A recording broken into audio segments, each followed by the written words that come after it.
Okay, the next effect we're going to do is the gator. Now, gating is still something I use because, as simple as it would seem, it is kind of hard to replicate exactly the same as dBlue. So, feel free to keep using this. I still do on occasion. Now, ungated, this is what your beat sounds like.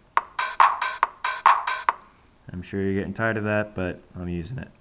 Gated, this is what you get. Here, let's.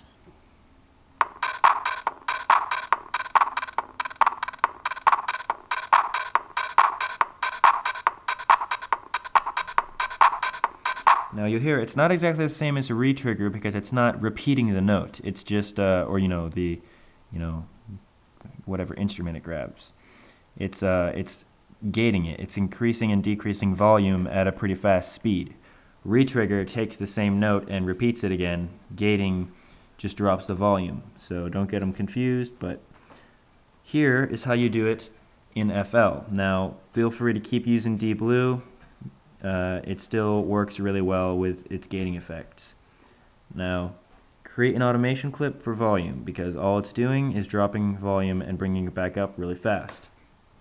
Go to your LFO settings and turn it like that. Now, to get the same type of gating that dBlue uses, you're going to want to increase the tension all the way because it makes it a square wave, as you can see. Now, you can play around with this type, but to get the same type that dBlue uses, you can just do square waves. Now, increase that. Now, all we did it for was for the kick. Now, make sure you link the others to it.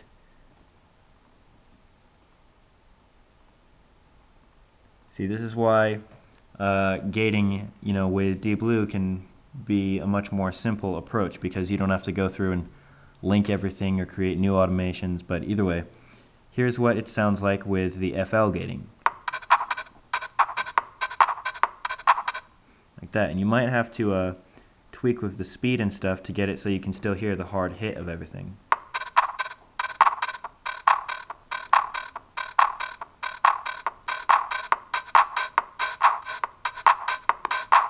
That sounded kind of cool. I might use that later. No, but anyway, to increase the speed whilst the LFO is going off, go inside your LFO settings and create an automation clip for speed.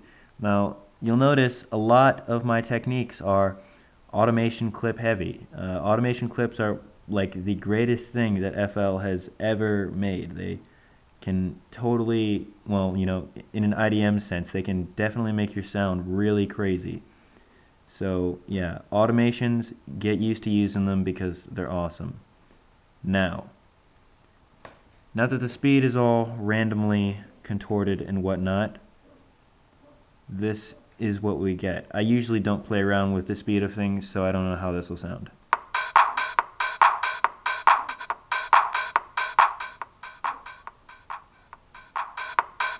Yeah, you'll see it kind of messes around with the volume really, so you really don't have to use that. This is my first time ever experimenting with that, so if you wanted to mess around with volume at the same time, you could just create a master volume automation. But that is something, and honestly, if we were to, here, let's just delete that and go back in here and create another one for speed. If we started off really low and just went fast, you could get a cool effect doing that. Well, I don't know which way is which here. Yeah.